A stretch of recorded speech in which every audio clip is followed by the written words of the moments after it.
Hello viewers, welcome to the channel. Today we are going to learn how to find expired listings on Zillow. So let's get started. The process is simple.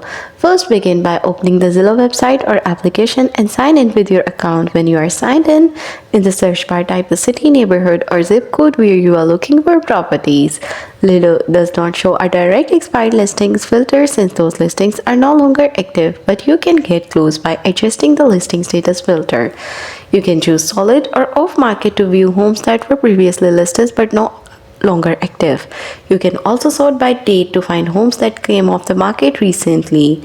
Click on a property to see its price history. If it was listed for a while and then removed without being sold, that's a sign it may have expired.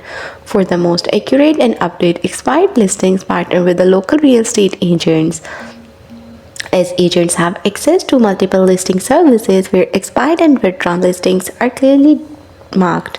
They can also help you contact the owners if you are interested in buying or negotiating directly.